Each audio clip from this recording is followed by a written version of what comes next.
Hello and welcome to another episode of Brujo 101. I'm your host, Martin Moreno. As always, I am joined by my co-host, Thanya, a.k.a. Ashe, a.k.a. Thanya with an H, Galactic Bruja. I like Galactical. Galactical, not galactic. Is it Galactical, though? Is that grammatically correct? I'm Mexican. I don't know. Like, you can't be a freaking... You're Galactical? Galactica. No, it's Galactica. The Galactica? I But what think about when it's Galactica. something... I think it's Galactic Witch, because Galactical Witch is not the... That's not correct. You're I right. don't think it's grammatically correct. It's Galactic. Galactic Witch. I'll take both. All right. But it's Galactic. Galactic Witch doing galactical shit. Pretty much. It's galactical spells, but you're a galactic witch. Is it? I just made that shit up, but it could be. I'm like, is it? And we're joined by our guest today, Troy Conrad. Troy, welcome. Thanks so much, you guys. And I mean, you know, by definition and Untitled, you are a very talented photographer. And I would introduce you as a photographer, but you're so much more than that. You're more complex than that, as most humans are. I am probably more complex than that. That is my main jam right now, though, has been for a while, doing comedy photography. But yeah, I've been in the comedy business since I started stand-up in, I want to say, 93. So I did stand-up for a long time. And then, along the way, all kinds of other crazy, cool detours happened. And here I am doing full-time comedy photography. Bro, that's almost 30 years. That's in so the weird to comedy think about. game. 30 years is a long time. I don't even feel 30 yet. It's weird how that's 30 years, man. 30 years. Almost. That's a long time to do anything. Yeah. Really, most relationships are, 10, 12 years? Yeah. If That's a good run. Yeah. It's crazy, man. Most jobs now are like a turnover of you're in there and then 6 you're months. out. Yeah, you know? Oh, yeah. So, and you've been a santera for how long, Thanya? I did Santo in 2000. And before that, I had already been a Santera. So 27, 25 years. 27, 25. Can you explain what a Santa, what is it again? I'm a Santera. So Santera. Can you explain what it is? It's an Afro-Cuban religion, and it comes from, came in the slave trade, and it stopped like in Cuba when the slaves came, Haiti and things like that. So in Haiti you have voodoo, in Cuba you have Santeria. So we worship God. People have a misconception that we don't. But we also give homage to Orishas, and we have a lot to do with like naturalism, different deities. Their domain is in different places, like the ocean, the volcano, the river, mountains, corners, different things. So it is in the same family as Santeria. We're Santeras. Yeah. Okay. So it's Santeria. Yeah, It is Santeria. Santeria. It's Okay, Santeria. got you. Yeah. Okay. So Yeah. a santera practices Santeria. Or So it's they're like a also Christian called, practices Christianity. or we're called Olorishas. People who have the main ceremony done are called Olorisha. Okay. Yeah. So here at Brujo 101, and we called it Brujo 101, which is witch, warlock 101 is the correct translation, because both me and Thanya being Latino, or I'm not going to say Latinx, but being Latino Mexicans, anytime you deal with anything other than traditional Christianity or Catholicism, if you deal with herbs, if you deal with nature, if you deal with any type of something that is not your traditional Catholicism, it's immediately labeled as witchcraft. Yeah. And so that's why here, because we tap into different forms of spirituality, we just decided to call it Brujo 101. Nice. And, I think for me, Troy, my spiritual journey is still evolving like crazy. And I think that a lot of people get religion and spirituality confused, and nothing could be further they couldn't be more different, right? Right. And in my opinion, not that I'm right or wrong, just my opinion. Not with photography, you're capturing a lot of spirituality, and it's an art that is a whole different level of inspiration, right? And that's what your main jam is right now. I want to get into all the other stuff that you do, and we will, but as far as like photography, you said that you went from being a comedian or doing full-time comedy to then becoming a comedy photographer. Tell me about that transition. And also, like, just what the hell drew you to comedy and then photography, or have they always coexisted with you? Well, I mean, I did photography when I was a kid. My dad was actually a really good photographer. Still, I mean, he doesn't really do much photography anymore. But, my dad had all the cameras and lenses and taught me some stuff. But, no, stand-up was the thing I wanted to do. I knew when I was a kid that I wanted to do it. And so when I was in college, I was a big Letterman fan. Every day I was writing top 10 lists, man. Every day. Top 10 lists. I still write top 10 lists because I think they're probably the best problem-solving tool I've ever encountered in my life. If you have a problem, you write stream of consciousness, you write top 10 ways I can solve this problem, and you just let your brain spill it out on the page. Most of it'll be bullshit.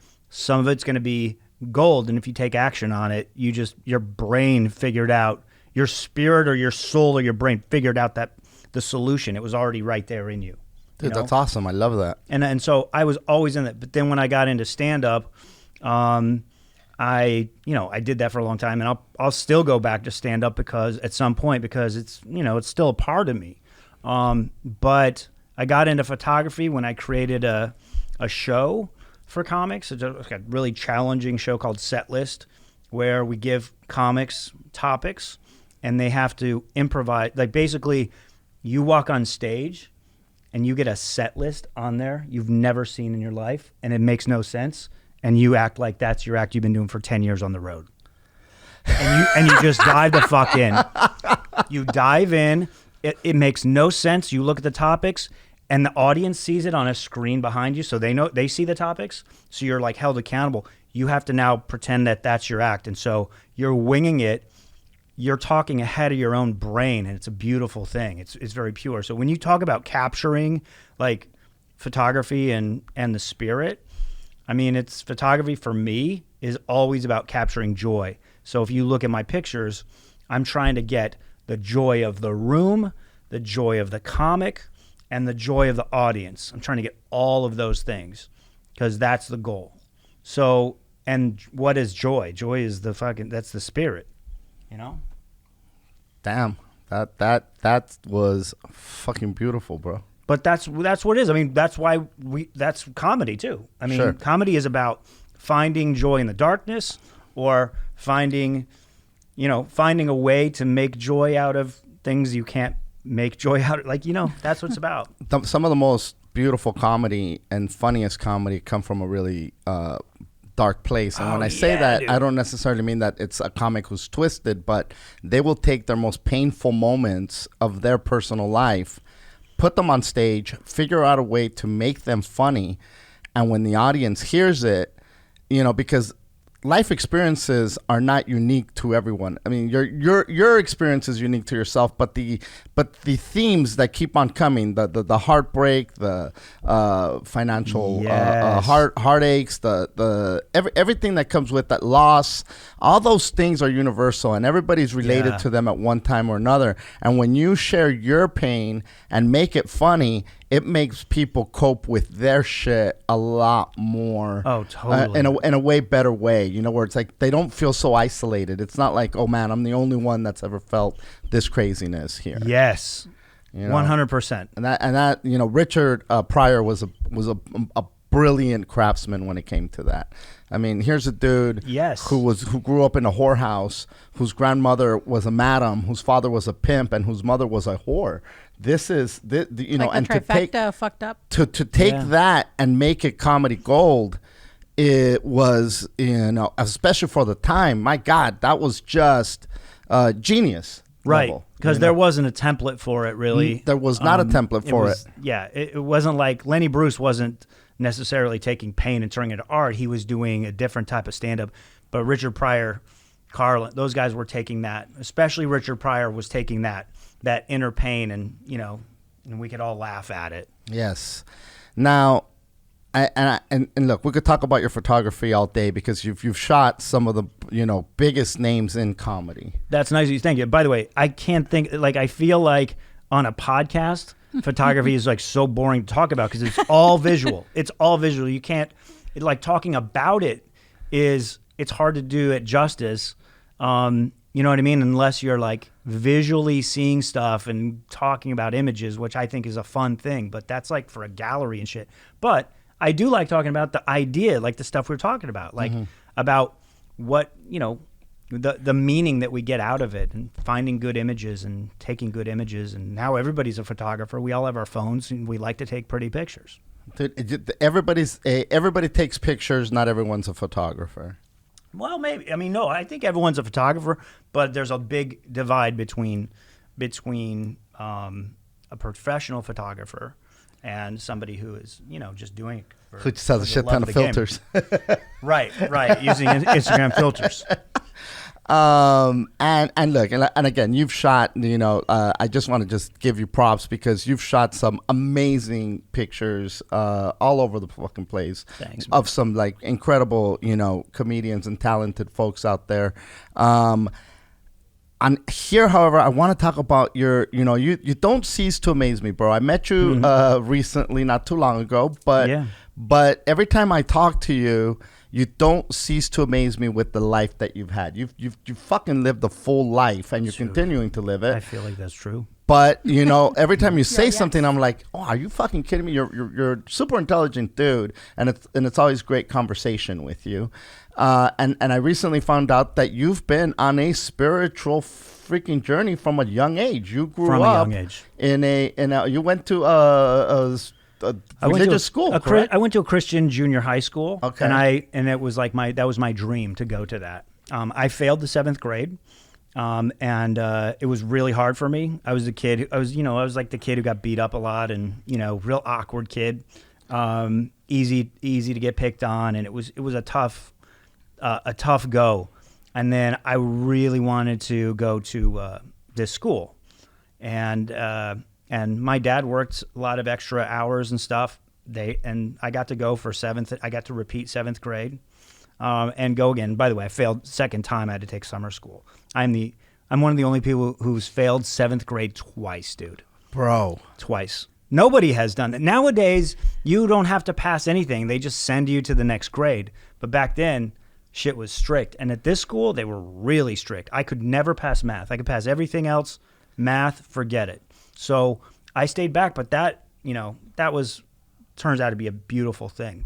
And that's what got me, you know, in that world. So here I am, you know, having to be in this new Christian environment. And I got into it more than my parents did. Like, my parents weren't like super religious. They were spiritual and they were Christian, but they weren't like really pushing anything heavy. I got into shit on my own. Like, I was like, yeah, I'm going to go. What drew you in? Because usually it's parents that force it on you. No, it was the community, I think. I think being around other kids. And also I liked, you know what, it sounds weird saying this out loud. Because no one ever asked me about that. The good, the light, the goodness of it. There was an element to me that in the church that there were people that were good. And what I mean by that is, you drop your wallet, you would hope somebody that went to my church found it, because not one of those people is going to take that wallet. They'll spend their next week finding whose wallet it is. You know what I mean? And so that sense of morality, like a code of ethics kind of a thing. Maybe morality, but more so a sense of fairness, I felt like. Okay. But then I got really rebellious against religion, because then I realized there's a lot of fundamentalist bullshit in it all. And I really rebelled pretty heavily, and that's what led me into all the crazy stuff. So what happened was I said, hey, I got really judgmental about other religions for a little bit.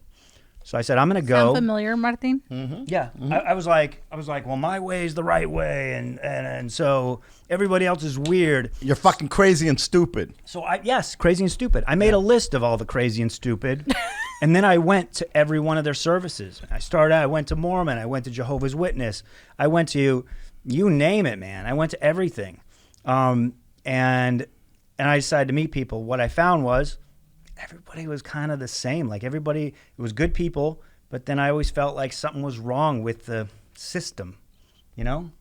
Like, I felt like it was like good people in a bad infrastructure, a stupid infrastructure in a way. And then I got into stuff deeper. I was a Baha'i for a while. I went into What is a Scientology. Baha'i? Back up with Baha'i. Baha'i started in Iran. They're persecuted to this day because they're very accepting of everyone. So this is not a Islamic faith. Nope, it is. Well, it is. They believe in a really cool idea called progressive revelation. So it means that God sent basically different prophets throughout history over like every 100 years or so. So you got Buddha, or you got Buddha, Krishna, Muhammad, Jesus. You got all these people, and then in Iran in the early 1900s, Baha'u'llah is their guy. So I always called it like the Best of God album. Like they believed in everything. They believed in a little bit of everything, and so they didn't hate anybody, and that gets you killed in religion. Sure, of course. That gets you killed, and so anyway, that I got into all that stuff. Dude, where the hell now? Behind where do you go find these people here in Los Angeles? Well, I was in Phoenix. Okay, where I grew up. I don't remember how. Even harder to find them in fucking Phoenix, bro. Right? I'm like, I met somebody and they said they were behind. I was like, what the hell is that? And she goes, oh yeah, well you should come to one of our meetings. They don't really have much of a service as they do have these like small group community meetings, and they're very egalitarian. Are you a teenager at this point, or are you in your early 20s? I'm in. I'd be around 19, 20. Okay. 20. Yeah, 19, 20, maybe 21. Okay. Yeah. And at this time, you're experimenting with all these different faiths. Now, are you ever in the evangelical faith at all? No. I mean, I felt like I dabbled a bit in that when I was much younger, but no. Evangelical stuff always made, like, I remember going, well, you went to Jesus camp. Confused. I went to a lot of Jesus camps, but I sometimes confuse evangelical with what's it called? Charismatic. The charismatic shit. It's the same thing. Okay, so yeah. So no, I never got into that. Once somebody speaks in tongues in front of me, I can't know that person really. So you're not down with the Satarakata Shanda? Well, no. That's fine. I like the speaking in tongues on a personal level. But when you're in a big church and everyone's doing it except you, it's really hard. You know what I'm saying? Oh, yeah. Like, if if you're the only one, what is it? I don't believe. No, go ahead. Go ahead. I want to hear what you're I don't believe in people who speak in tongues and they're the only people who understand it. I've had this conversation with Martin, like charismatic churches. I've known people or evangelical churches, and I've asked, like, how do you know that's what they're saying? And they'll be like, oh, because the pastor told me. And I'm like, was it a language? Can you look it up? And they're like, no. I'm like, it's in the spirit. No. It should be a spiritual made up language, right? No. Oh. It should be something universal. Like if Orisha comes down and takes possession of someone, they speak in Yoruba and we understand. If you are a medium and your spirit guide takes possession of you, they'll either speak in your native tongue or the tongue that you're in. So these people going like that, I can never say it, that whatever. Satarakata that thing. Shanda? What does that mean? The La Basilia Kandai?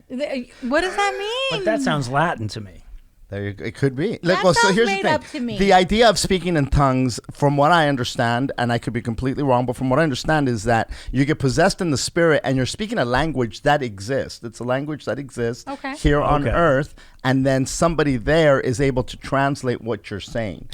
Traditionally, this is what it's supposed to happen. But what ends up happening most of the time is that you're probably speaking, and who knows if you're speaking Aramaic. You might very well be speaking Aramaic. But if you were speaking Aramaic, somebody could translate it because you can learn absolutely. to read Aramaic, right? Yes. So all these other ones where it just sounds a little bit like gibberish. Yeah, I'm not down with it, especially when it like the end of it is you need to give more money to the church. There you go. I don't want to do that.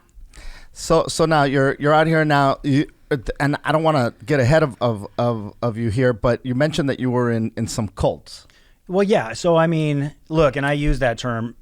I really don't like that term because people overuse the word cult. I mean, the only one I can say like, well, there's no doubt about it really is I was in Scientology moderately deep and then I got out. And look, I've written articles on this and published articles on this.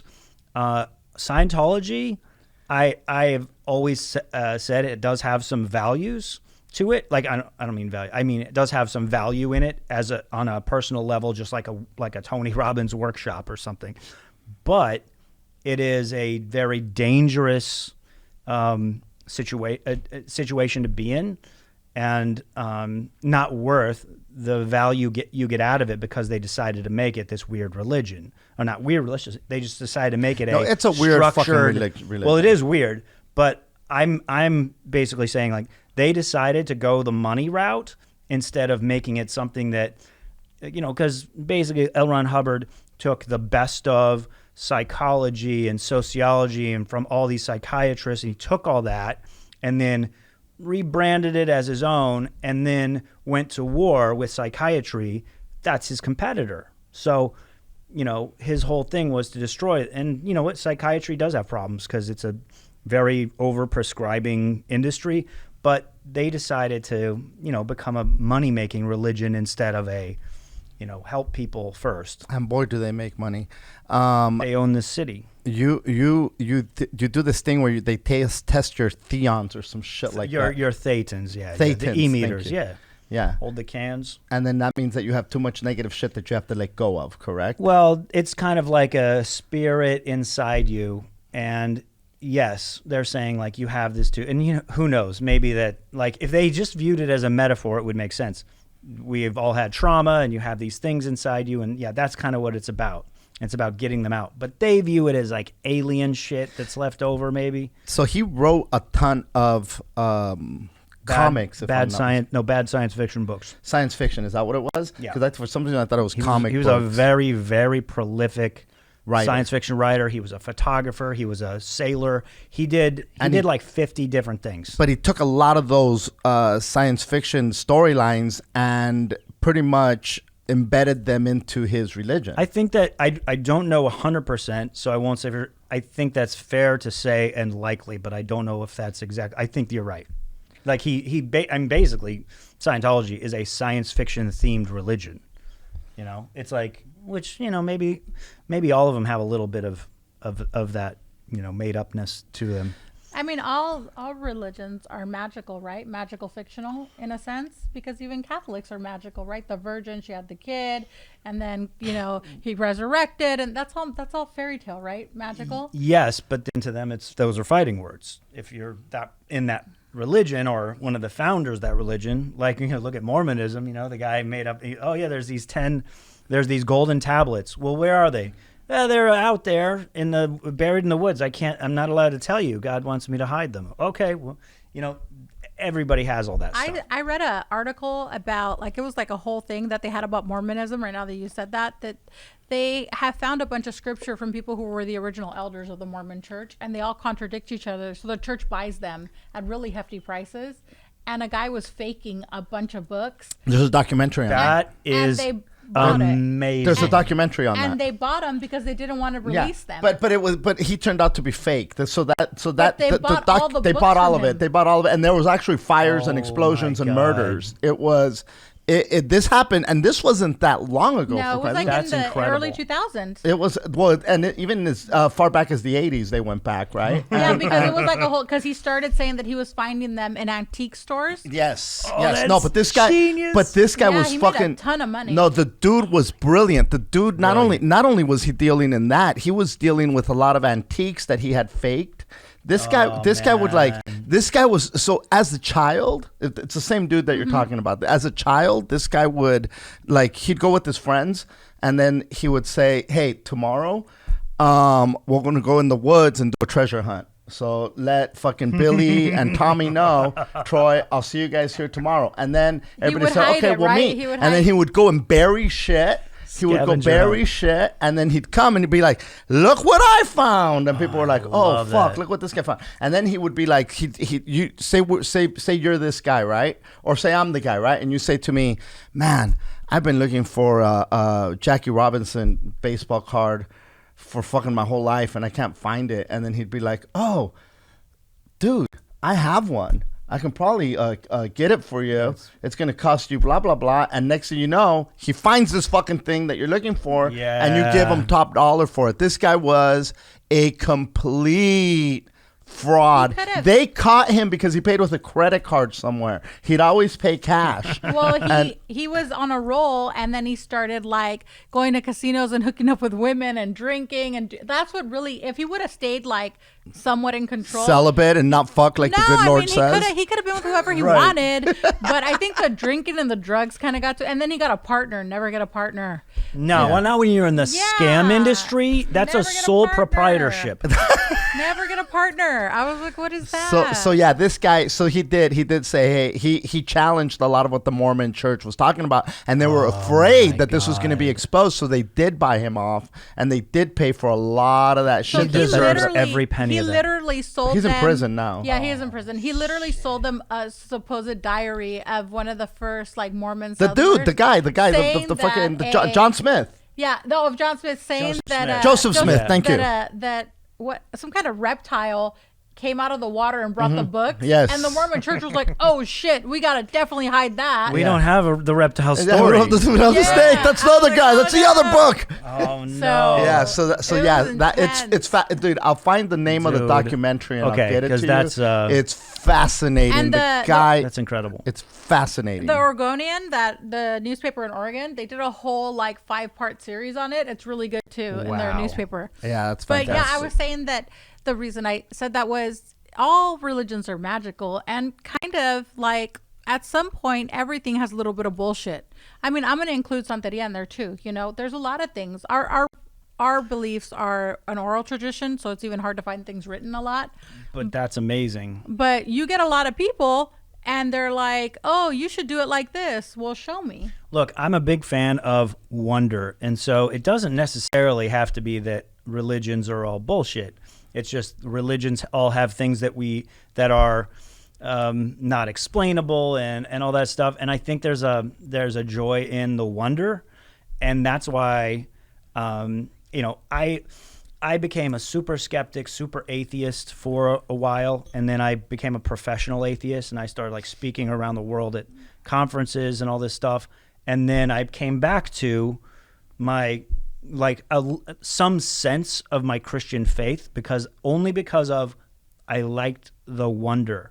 I don't believe in like the literally true stuff very much at all, but I do like I like finding the wonder in the things could it be that some of it is true, Troy? Like when I think about, and I don't know, maybe I don't want to be repetitive, but we might have talked about this before, I'm not sure. But when you think about the book of Genesis, right? Mm-hmm. You talk about you talk about the creation of the earth and mankind and life, right? And you talk about this God or superior being creating life out of dust, right? Dude, you're about to say, can I interrupt you? Please. Because what you're about to say is actually really brilliant. And that is that if we can, let's just say for a second that the book of Genesis is perfectly true, you would be right. As long as you view it as a metaphor, the problem people make is viewing everything super literally, like there was a Adam and an Eve and a blah, blah, blah. But when you look at the world being created from dust, it's like that. The reason that story got written is because that's in our unconscious. That's in our DNA. It's in our DNA. So when you look, if you read the book of Genesis as metaphorical, it makes perfect sense. Now, could it also be literal? I don't know. Maybe. Look. It's hard for me because I'm a naturally skeptic person. So can I introduce an idea to you where if you take the book of Genesis and you take that and you say that some of it is metaphorical, 100%, but you can also say some of it might be literal. And like what part? So if you create life out of dust, right? When you think about our planet, our bodies, and everything within this planet, we are all made up of whatever's in the table of elements. That's whatever's in That the part table of elements. is literally true. So whatever's in the table of elements is what we know so far as our human brains have developed, and we've been able to catalog this shit. We say, this is the table of elements. This is what the fuck is on this planet. Coincidentally, everything that's on the table of elements, everything that we're made up of, everything that we are, is also the same thing that stars are made out of. Mm-hmm. So when you think about the creation of this planet and life, and we, with our limited minds, think we're made out of dirt and this type of dust, but could it be that it's stardust that they're talking about? Yeah, I mean, it could be. Obviously, yeah, but because we are made up of stardust. Every single body, every part of us, our whole bodies are made up of stardust. That's a good literal example, like good where it's like, oh yeah, it's stardust. I think the problem is in the interpretation, right? Like, so if you tell people I also believe that we're just energy, and that's what stars are. We're literally energy, stardust, right? Well, yeah, it's oxygen, hydrogen, everything that we are is what's in these stars. I think that when people think that somebody came and waved a magic wand and there was a bunch of dust and then we came up, that's the issue, right? Like, that didn't happen. That same thing with like Noah's Ark. Nobody fit all those animals on the ark. It was DNA. It's obvious. You're not going to fit 1 million animals on an ark. Yeah. Those stories are oral traditions that got passed down, like the Noah's Ark story, a lot of the Bible stories. But I would argue that there is a lot of geological proof that there was a great flood on the planet. There was absolutely a great flood, 100%. Right. I mean, maybe not in the exact way of where to take. Sure. Obviously you can't have 2 of every animal and then expect No. And the Epic of Gilgamesh was before the story of Noah's Ark, and that also talks about the great flood. That's a great point. Yes. I think there was a flood. I just don't think it was because people were having sex. Yeah, no. Well, yeah, that's a whole different thing. Yeah. Y'all are fucking. Yeah. You want to be wet? We're going to be wet for 40 days and 40 nights, you motherfucker. See how you like it. I don't think like wet-ass planet. That's funny. I don't think that that's the problem with religion in a nutshell, right? Like, everything that you do that brings you pleasure is bad, and everything that you deprive yourself of and give to these people who are honestly like hogs, just leeching off of their congregations, is good. So that's the problem with religion, like the religions that deprive you of things. I mean, Santeria, you can have sex, we don't care. So, because we think it's a natural thing, your body, that's a natural thing. You can't abuse kids, you can't, of course not, right? But you're an adult, you're having sex, who cares? Like, that's on you, right? Yeah. But I think that the whole idea that the Bible is that was my problem with the Bible. I have a cousin who's a pastor. And I lived with them for a while, and I read the Bible and I was like, this book sucks, because everything in it makes you feel bad. Like, literally everything in it, you're the problem. Well, especially if you're a woman. Yeah, you're the problem. Like, down to the point where menstruation is, dirty. It's dirty, and you were punished for something. I was listening to like Santeria high priest who I'm taking a class with, and he was like, that Christians, Catholics all believe that. He's like, so much that it trickled down to Santeria, and we had to change the narrative. That's the creation of life. Without that, there would be no life. He's like, so these are all things that you have to decipher and take apart and really look at the big picture, because usually religion is used to control people. So that's like my problem with like taking the Bible literally, I guess, a lot, because it's so meant to make you feel bad. And then what happened to all the indigenous people and all the things we believed before? Like, it wasn't good enough. Like, well, it was pagan and without God, so of course you need this freaking thing to save you. But if we're all stars and stardust, we were closer to God when we were pagan. Of course, that's why the cosmos are so important, and that's why they use the cosmos. But before light and was created, there was no light. When it was just everything was dark. Imagine the shit that you were able to see in the sky. And now you're blinded by the light. The light stops you from seeing what is in the cosmos. Right. So, anyway, I didn't mean to get off on this whole thing on we're created out of stardust, but I think that there are some things in there that are true. One of the best teachers for me of understanding the Bible is a philosopher named Alan Watts. Oh, and yeah. Alan Watts studied Eastern religion. He studied Western religion. He studied every single religious discipline you can. And when he broke things down, it was done so beautifully. I mean, when he talks about cosmic Jesus, when he talks about, the idea that we are all connected to this universal consciousness, and that we're all able to do this, the same miracles that Jesus is credited with doing, we are all capable of doing them, but they made sure to stop it here. It stops with this one. This is the last one. You fucks don't have this ability. The reality is that we can manifest our own reality in our own universe. You're the creator of your own fucking universe. I like that, and that's kind of what the message was on the show that I did. Like, so, all those religious experiences led me to end up doing a show called the Comedy Jesus Show. And I took this show. I was Jesus on stage giving a PowerPoint on the Mount for an hour, and the message, a lot of the message was, "Hey, everybody, you're your own Jesus. Go out and be that. You just don't recognize it yet." And I'm here to tell you, you're on. It's like that kind of thing. Sure. And I think it did have an impact on people because it made people go, "Oh wow, what if you lived your life like you were Jesus? How would that change your day to day? How would that change your decisions on what your career choices are, who you hang out with, all this stuff?" And it doesn't even have to be like a biblical, literal biblical Jesus, but the spirit, the idea of Jesus, this amazing, Giving supernatural, person. Giving, caring, loving, That pure love person. That was literally challenging the bullshit of the day.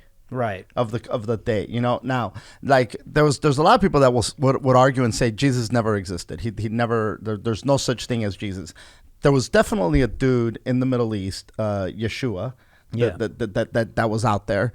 Was he this dude that was born of a virgin birth and blah blah blah? That as he's been depicted to us, I don't think so. But there was definitely a dude that altered the course of history to the degree that we started fucking counting time again. Right. It's before this dude was born and then after this dude was born. So he had that type of an impact. The Roman Empire became the Roman, grew to be even bigger than what it was because then they had Christianity. Before that, they were just a bunch of a savage army with no moral code of conduct. Once Christianity entered the equation, they became a completely different beast that just conquered the rest of the planet.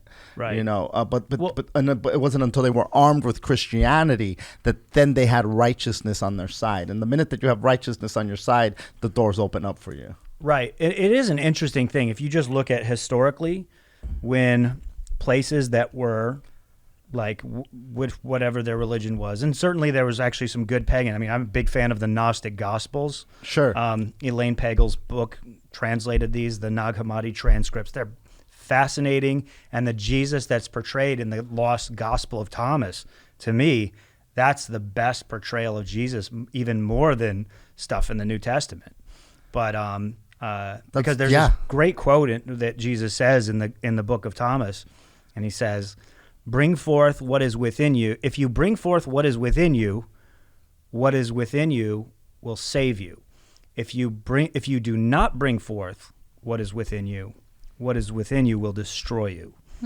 That's beautiful, man. That's life. As a human being, that should be on the top of everybody's to-do list. Gnosis is self-knowledge, right? Yeah, and so gnosis it means knowledge. Yes. And so when you're Gnostic, you believe that you're saved by knowledge of yourself, knowledge of others, knowledge of your community, knowledge which is the of exact God. opposite of what a lot of these religions teach you, and that is that knowledge is the end of you. Because there was a lot of anti-knowledge in like the early Protestant church and stuff. But when you look at what Christianity did, it actually, and I said the opposite of this for a long time, but it actually made societies and cultures better. Oh, that's no, one I thing have that to it disagree. did. I have to disagree with that. I think that what it did, especially during the Dark Ages, when they burned all these libraries and all these books and all this science, and they got rid of it in the name of advancing the religion, and the only thing that you could read was this fucking book.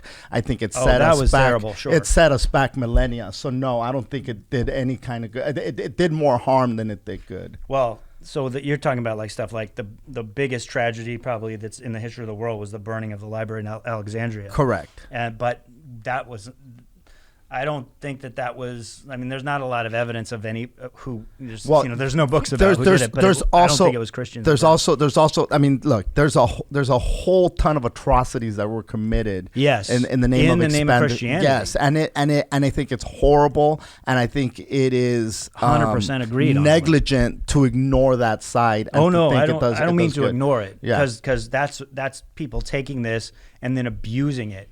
But I just mean like on a core level, families that ended up having some values. Sometimes they got it from Christianity. Sometimes they got it from Buddhism. Some say they got it from something else. But families that did have that ended up being better, longer lasting families. And that spills out into the community, to the city, to the state, to the country, to the world. That's all I mean by that. People doing good, Like people that are doing missions and stuff. You look at a mission now, helpful. Look at a mission 100 or 200 years ago, not that helpful. Sometimes the opposite of helpful. Oh, okay. Well, the mission was eradication previously. Right, that's what I'm saying. The mission was eradication previously, but to play right? devil's advocate here, when you think about what's going on in Africa, okay, for instance, and you think about the missionaries that are there, and you're thinking about how these Christian missionaries have infiltrated African politics. To the point where, and we're talking about current day, where you've got entire countries being run with the gospel, legislating with the gospel, right, in the name of Christianity, with senators that are currently in office now, that they've done that out there, and that's problematic to me. To go out there and have these fucks legislate. Not only are they taking what we told them and saying, homosexuality is illegal and you'll be persecuted for it, and so is abortion, and so is this, and they're legislating. They're putting this into their we're up in arms because of what's trying to happen in Texas with women's rights. But these are facts where homosexuals are being thrown into prison, and then we're saying, hey man, you keep doing this shit to the gays, we're gonna cut off our aid. Well, wait, you fucks. Your guy told me this is what we do. We're following what this book that you told me to believe. I think that's doing a lot of damage. I could not agree with you more. And that to me is exactly what happens when you combine religion with government, with legislating and all that stuff. The theocracy. The theocracy is always going to be a problem, but it can be without that. Religion should be a personal thing. It should never be in government. As a matter of fact, government has killed more people than religion, well, specifically communism, but that's the only ideology on the planet that's killed more people than all religion is communism, and that's always done through a form of government. So when you have a government that gets its hands on something that they can go, oh, finally, I'm justified in this, let's kill everybody, that's when you get all this genocide. Even communists, because I've been going to Cuba for 20 years, even communists use religion to control and to, condemn people and give an excuse, Cuba, you couldn't be a santero, which was which is the religion of Cuba. You couldn't be a santero. They would put you in jail. Something would happen to you. They don't like people organizing. They don't like you to organize, and they want to be able to control you. So it's like when Fidel Castro was in power, there were years, it was called El Periodo Especial, the special period, where you couldn't be found as being a santero. You couldn't be found doing all these things. And still to this day, the Cuban government uses religion. When Diaz-Canel, who's the president, was having all these people talk shit to him because the people are dying and they're protesting, and he went to a santero's house to take a picture with this old Santera lady asking for her blessing. Why? Because he knows that 90% of Cuba is Santeros. So he's trying to get the popular vote. Like, hey, look, I'm with him. You know, Right. Fidel Castro said, don't be a Santero, but then he went to Angola and had ceremonies done to be a Santeria priest. Jeez. Because then he had both sides. So on one side, he's telling you, don't be a Santero. And then when it was convenient, he told everybody, oh, yeah, Santeria is good. I also had my ceremony done. Dude, So- look, and that is a page out of the same playbook that Donald Trump very astutely used to his benefit. This is a guy who was, before his rallies, he would go to the local church in that town where they would pray for him and lay hands on him and satarakatashanda. Yeah, he was not a religious person. It doesn't matter, Right. Because just like Right. Fidel might not have been a Santero, the illusion that he is, hey man, he's just like you. He's this flawed man, and he's over here asking for God's guidance. He's asking for us to pray so that God could give him the spirit to go out there Right. and lead you as a godly man. And it worked. It worked in a phenomenal way. To the extent that the Christian church, or a big, I shouldn't lump them all in, but a big part of the evangelical church to this day is ready for this man to run again and do the godly thing. I mean, you go Yeah. down to when I was in West Virginia, okay, so I grew up in LA, I'm Mexican, the struggle's real. I had never seen so many struggling European, white, Anglo-Americans until I went to West Virginia. Like, these people Oh, yeah. were really banking on everything that he told them. Like, coal's gonna come back. Like, yeah, we're gonna do all that. And these people are fucking banking on it. And like, I've seen poverty, right? Like, Yeah. I've been to third world countries. There's places in the United States That are in the just like Bible Belt and that are just as poor. We should be ashamed of ourselves. They have these huge churches. You go to you go to Hinton, West Virginia, they have these huge churches, and the people, you could tell they're struggling, but the fucking church is like lit, like amazing. Like, what are you doing? Right. talking It's about like- put money in the basket if you want to get out of poverty, you monkeys. Like, what is Interesting that Sunday morning is kind of like the restoration of people feeling hope again, or whatever. Even if that's an empty promise, they feel better. You know, it's kind of like Hope. Well, it's that's like, what religion offers, right? Hope. Yes. Yeah. Well, yeah. It is that. You know. I forgot what I was going to say about something about Virginia. about. Yeah, no. So like this is what it was. All the religions all promise one thing. If you look at the common theme, and that is, it's going to make you, it's going to lift you up.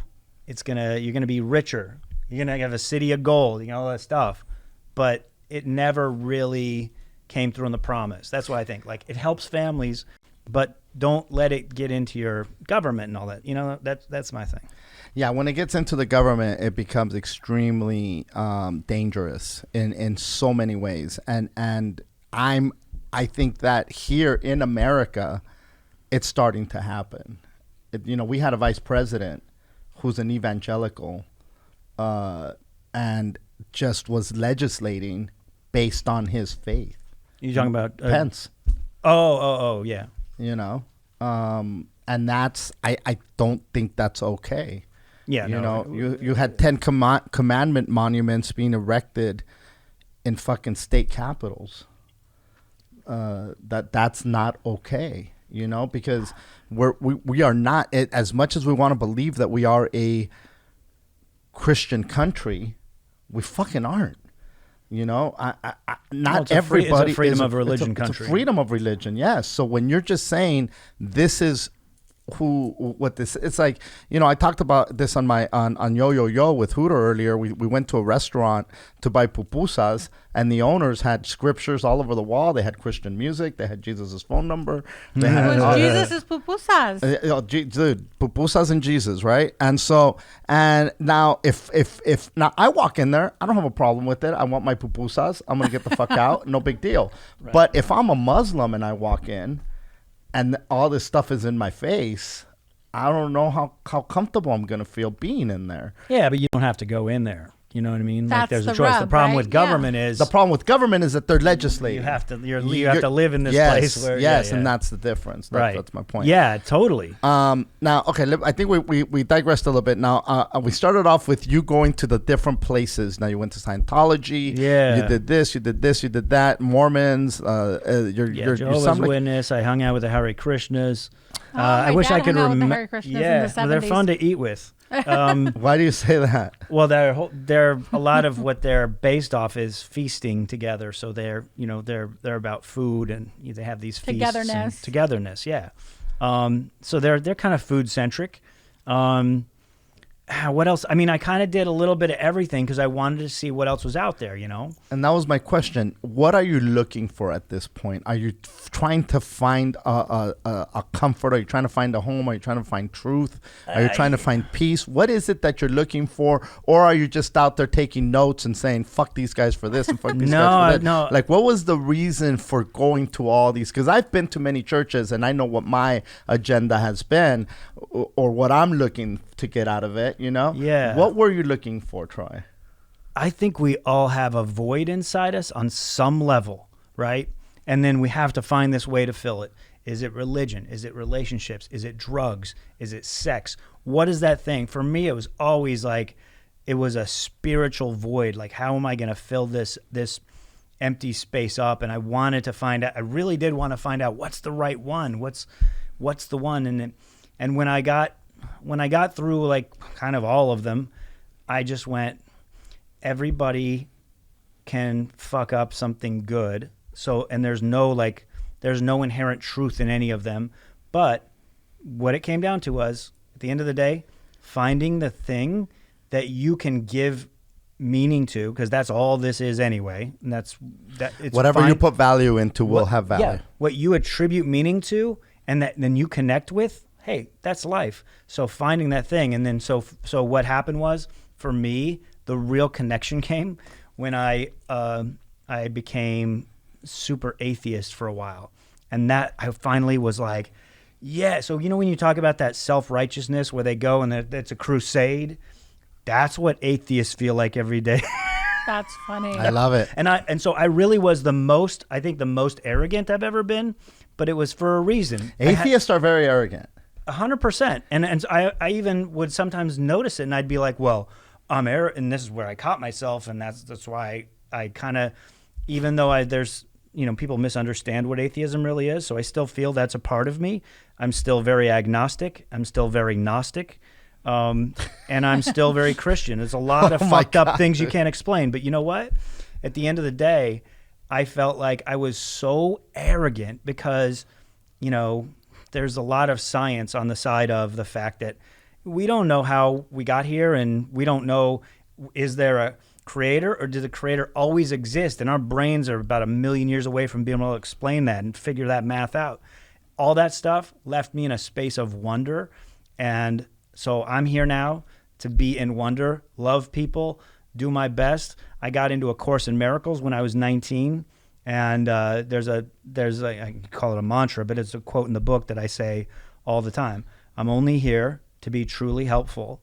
I am only here to do what God wants me to do. I do not have to worry about what to say or what to do because he who sent me will direct me. That's very faith-based. Very much faith. It's faith-based, but it's like, it doesn't have a religious tone to it. It just has a like, hey, I'm here to be truly helpful. How can I be that? I went through my atheist passion period. Yeah. I could not wait to tell anybody who dealt with faith-based religion how wrong they were. Yeah. I went through that. Just like the Jehovah's Witnesses have this need to knock on your door to tell you about the goddamn kingdom of heaven is at hand. Yes. I had this urge to just go knock on everybody's fucking door at a bar and say, hey, you fuck. What do you got that crucifix for? There's no, blah, blah, blah, blah, blah, fake, blah. right? Yeah, it's all fucking fake, bro. What are you fucking talking about? And which is an extreme point of view, because before that, I defended it to the in a fanatical way. Yeah. And then I was so angry that I had been bamboozled that I just lashed out against all of it. You know, because I came from a place where, you know, you touched on something right now. Anytime somebody says anything related to religion, it brings me back to a sermon that impacted my life. When you said that we're all looking for something to fill it, and we're filling it with drugs, we're filling it with relationships, we're trying to fill it with money, but TikTok. there's this void. There's this void that we're trying to fill. And I remember the moment you said that, and I was listening to everything that you said. Everything that you said stems from or a sermon that I heard stems from those words that you said. Really? And basically this guy was saying, you know, we're all here trying to fill this void. Some of us are doing it with working overtime because we think that if we accrue more money, we're going to be able to be happy. Some of us are out there trying to do it with sex because we think that the more people we have sex with, that's going to fill that void. Some of us are doing it with food. We think that just eating this delicious comfort food is going to make us feel better. Drugs, alcohol, the preacher went down the list with every vice you could think of, right? Vanity, clothes, you know, cars, material things. Right. He goes, but God told us what it is that's going to fill that void. Isn't that beautiful? Isn't that wonderful that we know what it is? As Christians, we have that faith. God says, and if you turn in your Bibles to, and I forget what scripture it is, but we were in Genesis. I don't know what specific verse, but he says, he tells us right here that he said, let us make man in our image, after our likeness. Picture a glove. A glove is made to fit your hand, and it has a spot for your thumb, for your fingers, your pinky, and it fills it completely. If you put rocks in that glove, it's not going to serve its full purpose. It could carry them for you. I like that. If you put money in there, it's not going to serve its full purpose. If you put, if you jack off into it, eventually it's going to be useless. But if you put your hand into it, what it was made for, then that is what God does to us. And you know, at the time I'm like, wow, this is fucking beautiful. Dude. And it is beautiful. It is beautiful to an extent. There is a spiritual void that when it's filled, it's like putting on a fucking glove. Right. And when you get that comfort, because when you put on a glove, what does that glove do? It protects you from the cold, from the elements. You're not going to get, you know, thorns if you're gardening. If whatever the fuck you're doing, that glove is going to protect you and give you comfort and let you go on about your business. Spiritually, I think it's important for everybody to individually fill that glove. And yes, it's not going to be with material things. It's going to be with spiritual things. Those spiritual things doesn't necessarily equate to religious rituals, and a lot of times. I love that. What do you? Hallelujah. What do you feel like? I just felt like I was going to get like converted. I don't even know what was going on right now. I want to know. So based on what Martine just said, what do you feel like Santeria gives you in terms of filling that glove? Well, so my practice is not religious; it's spiritual. I'm in a religion, but I practice spirituality. So I feel like, I think all religions are good. I'm not a person who shit on religions. I'm very, because of the religion. You're practically a Baha'i. Yeah, really. Like, because of the religion that I'm in, and because of the way that people sometimes have negative connotations to it, I'm very tolerant of things. So I don't think that religion, like everything that Martin says, like you guys, I feel, so we in Santeria believe that every head or every body, spirit, finds its home religiously. So you can do a million things, and in the end, you're going to end up where you need to be. So it's not always my religion. It's not always, Christianity. It's not what it is. But I think that Santeria, so people pray and they never get a response because, God's busy.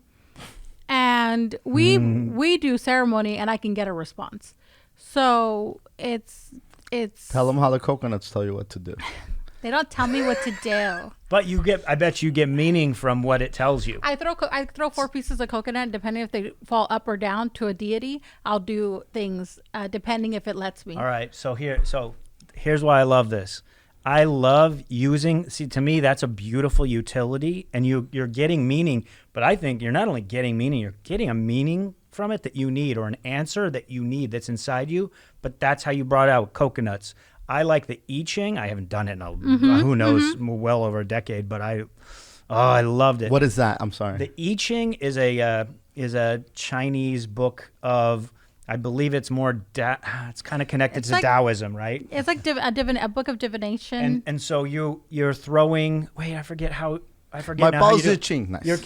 You're basically putting these stones, and the way that they land, it matches these little shapes in the book, and then you're looking it up, and all of a sudden, it just makes way more than like a horoscope or something like that, because you actually did something It's like to get to it. It's like when people cast runes. I've never done it, but It's yes. kind of the same thing. Yes, that sounds Yeah. right. But it's a lot of meaning. I mean, I've done a couple tarot card things, and I've always been like, whatever. But every time I did it, I was like, some part of me needed to hear that. And that it gives you perspective. It gives you different points of view, different perspectives to deal with whatever it is that you're dealing with. it's Nothing meaningful. specifically tells Plus, you I what think it gives to, you a roadmap. So I can only talk about Santeria, but with us, it gives you a roadmap, right? So if you get a consultation and the consultation tells you focus, a reading, because we also cast shells, and it'll give you like a focus, like, okay, you should focus on this, or you should focus on that, because this is what's blocking you currently. And then, I believe that it's very important for you to get rid of generational curses. And people think the wrong thing. They'll think like, oh, my grandma had a doll and then she gave it to it. No, not like that. Like generational things that have really affected people in your family. And it can be as small as like, my mother was the only daughter of like 5 generations of women who only had one daughter. Mm-hmm. So that was a generational curse. She grew up wanting siblings. She grew up being by herself. When my grandmother passed, she had nobody to share that heartbreak with, right? So what did she do? She had 3 kids. Right. So I think that you can break a lot of generational things, and I do think that that religion gives you hope. You said that you failed the 7th grade and you failed twice. Good job. And I feel like it's not because you're not intelligent. Like, kids don't fail at things because they're not intelligent. Kids fail at things because they need something. They needed something at that moment that they weren't getting. Like, even though 7th grade was hard, there was something that you weren't getting. Right. A school system that wasn't broken. I mean, a lot of it is also like we're put in this thing that was created by the Industrial Revolution. And and my brain, my weird left-handedness brain does not fit in with a sit down at your desk and do these and take these tests. But I excelled in a lot of other things in school, but the school didn't connect to that. School was like, okay, well, yeah, whatever. But so you needed somebody who would look outside the box, right? Like my son, my son is That's how we became comics. Like my son is very good at anything that has to do with history, reading, math. He struggles with, right? Yeah. And I had him in a private school, and they were very like the way that schools are. And I was like, you know what? I'm gonna take him out of the school because you guys don't. I mean, I'm paying you like out the nose, and you guys don't know how to look around to get to him. Mm-hmm. You're the problem, not him. He's not. And now he goes to another school and he does great, right? So I just think that sometimes, a lot of times we need to save ourselves. And I think that comes with spirituality. You have to save yourself. And if you're lucky, you find somebody to guide you. And if not, you guide yourself like you did, That's the best part of it is when you're in that broken system, you find a way to scrape out of it and you end up creating something beautiful. Yeah. Plus, I mean, kudos to you. You've tried all these things, and I think that shows resilience. My husband's agnostic, and we practice Santeria every day, like That's at cool. my home. Like like Martin said, there's a freedom in it. We're wiki every day. Again, I have everything, but there's a freedom in it. He doesn't practice anything, right? And people are always like, "Oh my God, like, do you think you'll stay together?" And I'm like, "Well, this religion wouldn't be what breaks us apart. Like, that's so ridiculous. Like, he's agnostic, and that's cool." And I'm a Santera, and that's cool. And I think there's a level of respect. I think the problem is where everybody wants you to convert. You came to my house. I was just somewhere that there was Jehovah's Witness at the table, and I didn't know. And the person who was there was like, "Oh yeah, Tanya." They start talking about the podcast, and then the person's like, "Oh, I'm Jehovah's Witness," and they were completely offended by me. And I was like, I didn't even say anything. They were just offended, you know? And I was like, okay. They're like, you know, your religion kills animals. And I go, Yeah, but we don't wake you up at fucking 8 a.m. on Saturday to kill your cat, motherfucker. Yeah, invade so your he was privacy. like, but I mean, he was like full of like, you know? Yeah. And I told him, well, I understand what you think, but your religion will let your kid die if they can't get a blood transfusion. And I know this because I had friends who were Jehovah's Witnesses, and that's exactly what happened. So you put the book before the child, and I would never do that. Right. Yeah, So there's a lot of things, and if you can't be tolerant, you're not spiritual. When my niece, I like that. When my niece had, there was a religious function that happened, and the service, the priest was talking about Malala, the girl that got shot for her faith. Mm-hmm. Right? Yeah. And he was talking, as you get older, you're going to go out there, and people are going to challenge your faith. And are you ready to stand up for Christ like Malala? It was Filipino. And I'm like, wait a minute. Are you telling these fucking kids Malala lived in a war-torn country. to take a fucking bullet to the dome in the name of your this is a horrible fucking mess. I took everything in my power not to stand up and say, you fucking asshole. Yeah, I mean, it took everything in my power not to do that. Thank you for not ruining the family moment, Martin. Right. Oh, yeah. Jesus. Also, hopefully that was meant. I would have interpreted that as a metaphor because the person had to be crazy to mean that literally.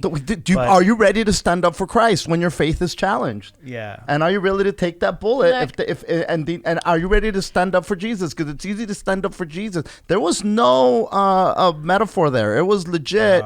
They're coming for you, and they're coming for your faith. And if you're not strong in Christ, you're going to not stand there. And then when you deny Christ, He will deny you. And again, you know, when you're talking about the rewards earlier, about, you know, they promise you all this and they promise you all that. Well, your riches are in heaven. You know, don't look for them here. The virgins are there too. You live. Your eternity is way longer than your life on earth. Right. And that's where your paved road of gold is. And The city of gold. the city of gold, Which is a very metaphor. I think religion without intelligence and without logic is bad. All the way around. You know, I think that if you are logical, that's why I like people who read, like you've read a lot of stuff. I like all that, you know, because I think that you have to read. You can't just sit there and mouth off about things that you have no clue about, right? So like if you're going to be in a fantasy filled religion, you know, with the virgin and the this and the that, then you should also use logic. Like some things are not literal. Some things are just for you to kind of, it's a fable. It's like a story. We'll learn from it, you know? And religion doesn't fix you. You fix you. You can do the work, spirituality, but religion's not going to fix you. If you're an asshole and you become a Christian, you're just a Christian asshole now. Like, same for Santeria. Yeah, that's a good way to put it. You know, like it's not going to do all that. There's this, I was going to send it to you. There's this documentary right now about the church, about these kids in Pennsylvania, where this church had like 5 different preachers or 5 different deacons or whatever in 5 years. Because they kept sending all the people who got accused of abusing children to this church. They would then abuse the children and then get rotated out. And it's so sad how they used religion. The pedophile relocation program. Yeah. Right. And this was like a very poor, red-lined like area. And they used religion to scare these kids. Like, God is watching you. And if you don't do what I say, like, that's why you have to be logical. You just because somebody's a priest or a pastor or whatever, you have to be logical. Yeah, there's an abuse of authority always. Yeah. And everything. Like, I don't want people to think I'm shitting on Christianity because I'm not. I think that happens in Santeria, Buddhism. I know friends who are Muslim. I have. There was a guy that went to prison in Aztec dancing because he was molesting the new people that were coming in. There you go. That was just on the news recently. And everything, some good right? documentaries about that kind of stuff too. I think Really? these guys in other countries. I forget. There's a really great one where this guy said he was a prophet, and he would grope women. And he would, I forget what, did he put him to sleep or something? He like did some kind of Cosby thing maybe. but dude, he would do crazy shit. And then he would say, that was God doing it. That wasn't me. Oh, nice. And then God came into me and made me do it. And so he got away with this for years. I wish I could remember the name of it because I just watched it like 6 months ago. Amazing documentary. This guy went years doing this. and then they caught him, and they opened up his like secret room. He had like a Fort Knox of cash stacked up to the wall, dude. Pallets of cash, pallets. Because people were paying him to do the shit that he was doing to them? People came from all over the country to get his healing powers. And by the way, they felt healed, right? Waka. But if you what the fuck? But if it was a hot, young woman, he would take them, and it was like he was like molesting them. 100%. It was the craziest shit I've ever seen. But they did it because it was healing. They did it because he said he was a man of God, and they trusted him. And then he'd go, hey, it's like at the airlines, like, hey, we just got you upgraded seating. And he would go and get, come with me in this room. And that's crazy. So anyway, somebody listening will be like, oh, yeah, that's that. But it happens. I mean, I tell Martina all the time, the amount of people who go to my house and are like, is this the part where I get naked? And I'm like, no, we're not getting naked today. So cynical that people associate that, because that is the exception, not the rule. Yeah, so it's like, why are you, but there's. But they've been through that kind of trauma. Yeah. They went to somewhere for a healing, and they said, dude. okay, this is when you get naked, and then we're gonna kill the chicken. We do a ceremony called a head rogation, which is like a thing that we do, and it only involves your head. I had a girl sit down, and when I came back in, she was naked. And I said, what are you doing? Right. Because I'm like, what are you doing? And she's like, well, when I went with this man, he told me to get naked, and this is how he did it. I go, oh, okay.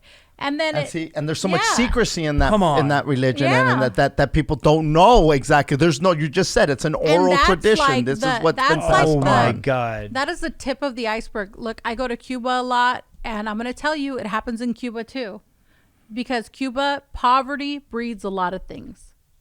And Cuba is poor on a level that unless you've been there, you will not understand. A doctor's making $30 a month. I send Martin 3 breasts of chicken is $45. An egg is $1.60 right now. One egg. On the black market because there's no eggs. So what does that breed? It breeds a lot of desperation. And it's not an excuse to be shitty, but it's like you're thrown into this situation. Survival. You're trying to survive, and when you're trying to survive, you will do desperate things. You're hungry. You're gonna do some shit. Yeah. Right. You got hungry kids. You're gonna try to feed these little fucks, right? Feed the little fucks. Dude, there's so much I wanted to fucking hit you with. Like we were talking earlier about the power team and these. So you had experiences with these guys who smashed things. The Evangelical, two guys that were like bodybuilders. They were bodybuilders, and powerlifters, and they were out there just screaming. And they would have these giant revivals. They call them. Right, where you come to this place. Is this a joke? No, this is real. This was a legit thing. Yeah, they're literally filling up like these hot water bottles or whatever the hell they are. Those things that you just fill up with, and then it would explode, and it was all the stuff that you were like bottling inside being set free. It's you've been set. This is whatever it is. If you've got pain, like the snake revival. If you've got blah blah blah. If you've got this, and the power of Jesus is gonna set you free, and then the thing would fucking explode, and people would fucking start clapping, and all of a sudden, all the trauma was gone. Where was this fucking at? Beautiful. Like in the U.S.? Yes. Yeah. Evangelical Christianity is like the prop comic of religion. It's the Carrot Top. Yeah. It's the fucking Gallagher smashing watermelons. It was Gallagher all the way. Yeah, smashing sin. Right. The watermelon's the sin, and we're gonna smash the shit out of it in the name of Jesus. Yeah. And then when you scream that, and you throw in a satarakata shanda, motherfucker, people fall. People fall, Thanya. Do people fall in your house? No. They actually have, but I've never screamed that or destroyed any fruit or did any of that shit. But I would love to go to an evangelical church where they speak in tongues, and I'll be totally respectful. You guys can DM me because I want to see what this is Let's about. go. I'll take you to my old church in Rimas. I really like the thought that all of these, it sounds so weird, but I believe in a lot of magical stuff. But it sounds so weird to me. My experience with it, and no disrespect, I'm just saying this as an example, right? Somebody would start screaming, Satarakat. So you're doing worship. before church starts, you're doing songs. So there's these songs. It's like karaoke, right? There's the lyrics are up like on the fucking thing, and there's a guy playing the organ and a guitar. There's a whole band up there, and there's a worship leader and a choir, and they're all singing these beautiful songs and these hymns to the Lord. And then there's people, the whole congregation, and it starts off like woo Jehovah, like it's really upbeat. Yeah. And the longer the worship service goes, the more how great thou art. So it slows down. The meditation it slows down, and the meditation slows down, and it's very hypnotic. Now you're just kicking. Now your hands are up in the air. You're fucking swaying side to side. And again, I'm not mocking this. How long I'm just does trying this to usually explain. go on? Oh, this goes what? Is Chiki there? Chiki, how long does worship go on? Like maybe 30 minutes, 20 minutes Before worship? An hour. Okay. So Wow. so in some churches, so it could be anywhere from 20 to 30 to an hour, maybe even longer, because the listen, you're just taking an hour out of your week to be in the presence of the Lord and worship him. You fuck. That's the least you could do. What, are you in a hurry? So now you do this, and now it's like the music just slows down. It slows down, and now it's very like, and everybody's just, and it's just this the lights are dim, and there's this fellowship, this communion, Yes. this sense of community going on, and it's beautiful, and everybody's like, oh, and then the worship leaders, oh, Jesus, you're so beautiful. We thank you for your salvation. We thank you for your graciousness and your blah, blah, blah. And it's very, very, very powerful when this is happening. You're in this moment, and yes, Jesus. And there's people are like just doing in their individual, and then the pastor will chime in and say, just worship Jesus, worship him. He's right here. You could feel him. Oh, hallelujah. You could feel him. He is in the building. Yes. Thank him for his wonders. Thank him for his salvation. Thank him for Calvary. Thank him for the job on the cross. And you're just, oh, thank you, Jesus. Thank you. And then the music slows down, and then all of a sudden, if there's people whispering, just worshiping Jesus and thanking Jesus, and all of a sudden somebody will just say, oh, de la basiria kanda yaria shanda la basakana, malakasiria sosala karabashanda. Right.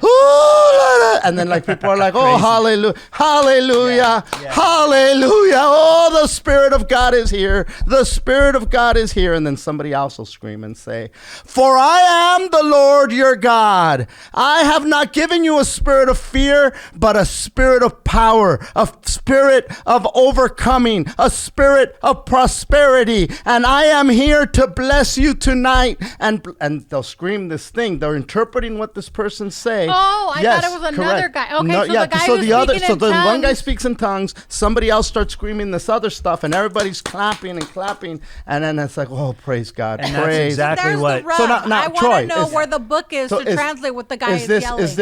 Have you experienced something like that? Have you seen something like that? Did I do it justice? I mean, I'm paraphrasing here, but this is what goes on. Yeah, I saw that. And then when you were doing it just now, all I could think of is Samuel Jackson in Pulp Fiction before he shot someone.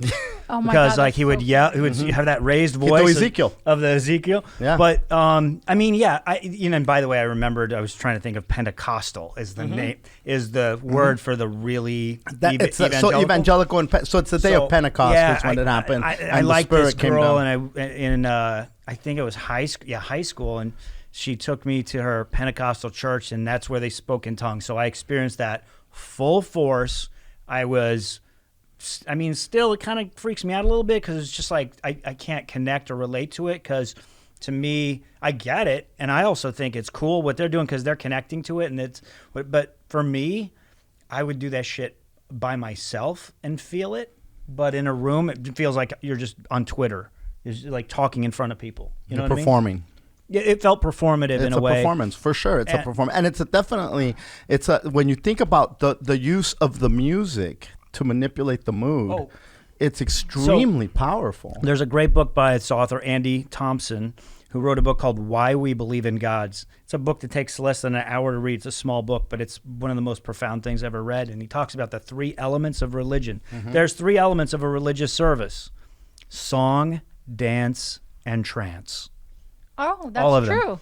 When you talked about how they get you jacked up, now it's meditative. So it's song, trance. down. And then when you have everybody, so one of the way, you know, when you walk out of church and you got goosebumps, you feel fucking amazing. You're on cloud 9. That's the endorphins inside your body. So look, we could create it right now. So we're going to move side to side and we do this right now. We go,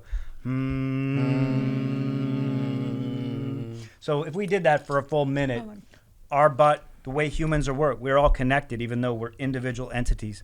We just connected and we're synced up in sound. That's a religious service. That's the dance and the trance together.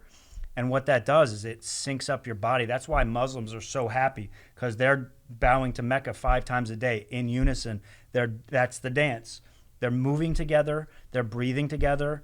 They're vibing together. Well, if we all held hands in a circle, one of us Same. would get possessed. Kumbaya. Kumbaya. Kumbaya. And also a seance, right? Well, when yeah, you're because when you're with the called medium and you got the crystal ball, It's called a cordón espiritual too. spiritual cords. A spiritual cord. If we all held hands and then we all sang the same, it's a song. So then it's very slow movements. Someone could get possessed. bind us together, Lord, bind us together with cords that cannot be broken.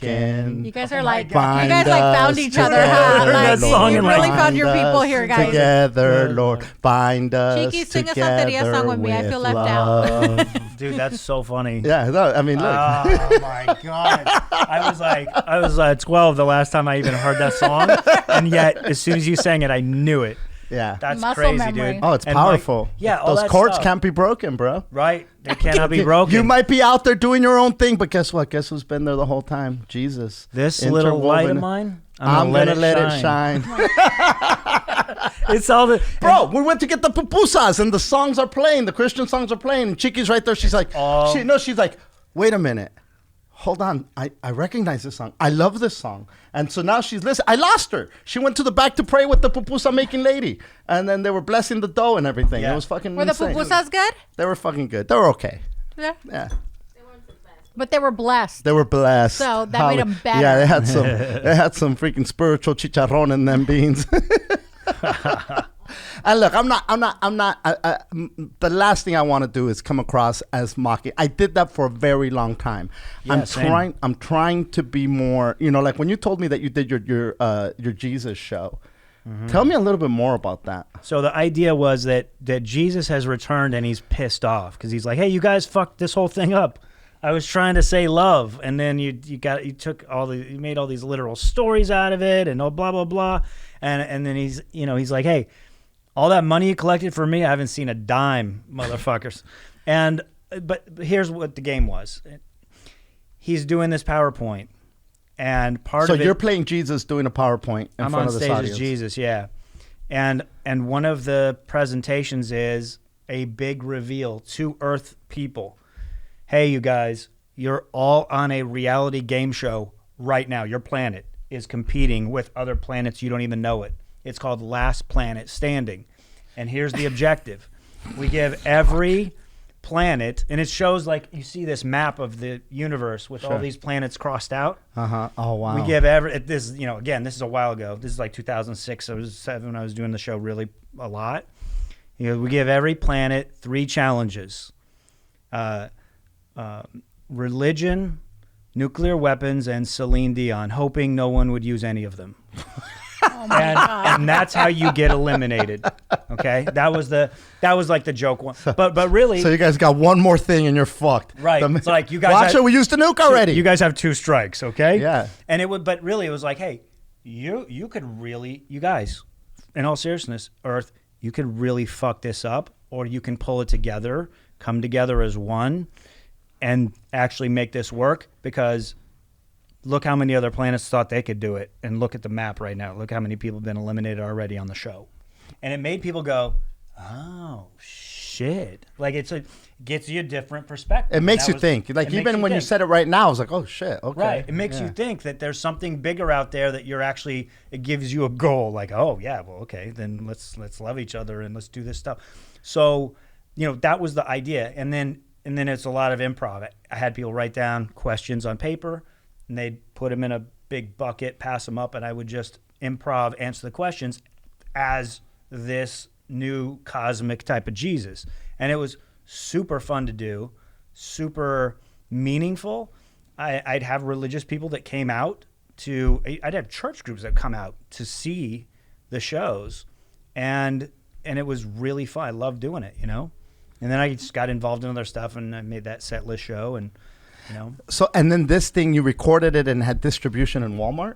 This is the same one? Yeah, so I did a festival in Albuquerque, and we just decided to record it, and then I put it on DVD, brought it to that AFI Film Festival, Santa Monica at the Lowe's Hotel, and this company picked it up, put it at